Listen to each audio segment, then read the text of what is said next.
that page. So think of this. Internet's going really slow. I know. So Live Labs has got thousands of different things that are ready to go. Okay. So it's all free. Technically it's running a little VM on the cloud somewhere. Okay. So you're not paying for anything. Okay. But we don't give it to you free forever. Like you can use it for a couple of hours. Okay, that's enough. Yeah. Okay. So if we type in So she is vector, right. She is so doing a lot of half of this, you've heard of large language models like ChatGPT. Of course. They are powered by vectors. Right. So searching for things is fundamental. Right. Because large language models, under the covers, they're just doing a lot of matrix multiplying on numbers, those are vectors. Right. So I just type in vectors. All of these are examples of how to do things. Some of them you write code like Python or Java or Spring. Right. A lot of it is no code. Right. So if I go over here, let's do no code because some instead of writing code, right. what these boxes represent basically an object or a class. So if you have an input, you type something in, it goes to an LLM and give you an answer as an output. Right. That's a chatbot. Right. How much code do we write? We drag that, we drag that, we drag that. Okay. Right. Okay. So, whether the internet's going to be my friend or not.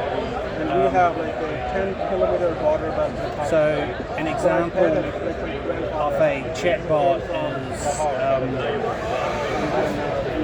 Definitely, you do look smart in So you're using, and this is searching your so vector, so hopefully it'll find vectors. I spelled wrong, hopefully it'll figure it out. So we've got tons of books or documents. We preloaded all that in, vectorized it. So it's explaining what it is and then giving links to it. So that's the outcome.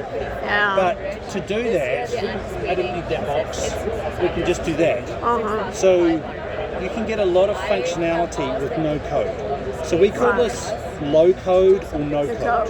So if you dropped another box where you just had to write some custom code, you're doing one little bit of a bigger thing.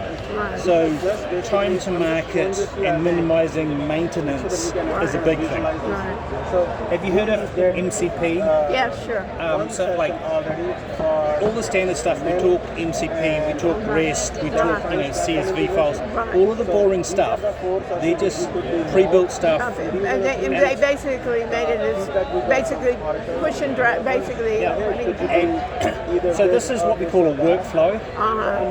You click on the playground to test it out, just like the thing I showed you. And then it publishes it to where? It's just a REST endpoint. Okay. So whether that's running on your laptop in your data center or on some cloud is your deployment choice. Or instead of publishing to a REST endpoint, you could publish to an MCP server so that any MCP client like your desktop could use it. Okay, I'll tell you what I do in my classes. I've changed my class. This is I have one class for undergraduate business students. So they're from all different, they're in finance, marketing, a few technical, but very few. And I've made them, and before they used to take a track like for finance, banking, marketing, and I have academic partnerships. So for a company like, are you familiar with Wix, WIX? They do website development.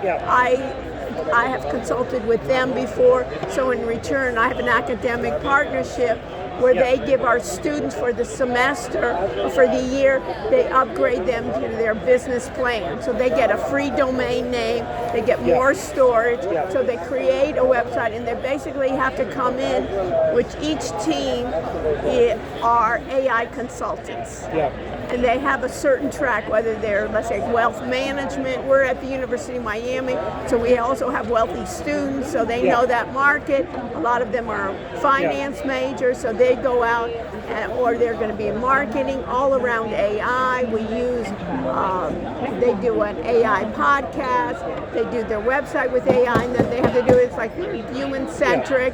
And I'm thinking about, they do what we call intelligent callers. Do you know what that is? Basically, they get from Vapiid's voice API, where they get a phone number and they attach to it LLM, which it creates. Then somebody can call them. So on their website, call me, and when you call them, you ask about their company. You know, who's in the company, what services do you provide, and things like that. So I'm wondering with this, how I can combine that with an exercise with them, if you can think about it. Right.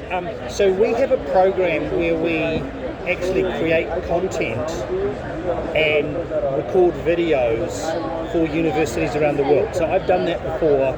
So you pick a topic, agree with what the topic is, and then I'd present it, and then I'd translate that to Spanish and Portuguese and all that sort of stuff. So we've done that sort of thing before.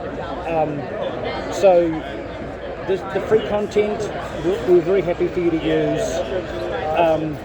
Creating demos or workflows and explaining it at a level that graduate, non-technical, non-computer science people, we're happy to do that. So we've got a program. So I mean, I'm trying to see where it fits in. You know what I mean? I mean, you got your course and you got your ways of doing stuff. Right. So we're just trying to find that overlap. Yeah, right. I'm trying to find the overlap and I'm trying to find. I do a number of also. You know, I do a number of speaking engagements and research in like smart cities. Where are you based? I'm based in California. Okay, so we're in Miami. So there's a suburb of it called Coral Gables. The university is there, and we have I work with the city of Coral Gables, which is like won the Smart City Award and I'm like a tech advisor on that. So I'm going to be doing I don't know if this is going to fit for smart cities. Basically, this is more for IT. Right, right. You've got lots of manual white-collar stuff. Right. This is about automating that. Yeah. I would like to think it's not about laying people off, but that's... that's another conversation. Indeed. Some of them are, and they're going to have to... what I tell my students is it is. So you have to be prepared to work with have the AI be your partner. If you don't know how to use AI as your partner, then yes, you will be out of a job. You know what I mean? That's how I view it. Other people have other ideas, and I said they're really, it's going to be just like anything else, right? Where you basically, when technology is coming, it does. I'm old enough where I used to have a secretary answer my phone and write down the messages, and used to give me a pink slip to say these are your messages, right? Or used to type for me, right? They used to be able to do all my research. That now belongs to me, all of that. So you understand? So that job of that person is away and has to find out more. So just to summarize, all of these free assets, we're very happy for you to use. Coming up with business use case demos, explaining what it is, the benefit of it. They don't have to know how it works. No, it's like under the hood, right? But what problem is it? They have to figure out what problem is it going to solve. What types of problem can it solve? So when they go out to businesses, they can say, "Oh, we've used, Oracle and even us who are non-programmers and don't have to write SQL code, right?" Absolutely. Right. Have to basically. So I'm happy to give you my details. If there's some overlap. Yeah, I'm wondering if it is. And you think about it. You know what I mean? You can scan me or take a picture of my card and tell me then, in this case, if you can think about it. I'm letting you know what the scenario is. For the different companies. So I'm having, so Wix comes out to show them they have now they picked up a vibe coding program.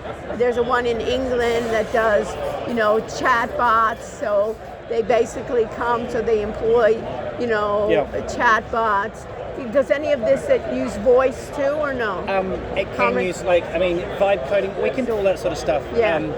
But I'm thinking about the database, because we cover database of what they need, but I'm thinking about what it brings to life. You know what I mean? So I'm sort of, there's shiny gimmicky things, Right. and there's actual useful business things. Right.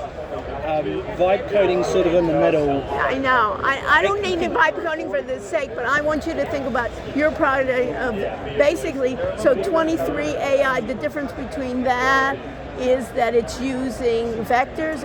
How does this distinguish? What is the AI component there? That's where we started off. It's got vectors in the database, so you Right. can do similarity search and RAG, retrieval augmented Okay, generation. right. It's also got what we call classical machine learning. Okay. So there's about 15 different algorithms. Okay. So there's a whole bunch of things. Yeah. So the point is, I've sort of told you what we can do. You've Yeah. sort of told. I think there's some overlap. I think so. Yeah. So are you on LinkedIn? Yeah. So why don't we get into Yeah, this right, LinkedIn detail? right. So, You can just yeah. So if I take a photo of that. Yeah, take a photo of that, and then just get me in LinkedIn. You know what I mean? And we can talk about where this, Yeah. it fits in. Yep. But I appreciate it. Okay. Okay. Well, Thank you, Sarah. line is longer. Let me get some coffee. Maybe I'll get it at another booth.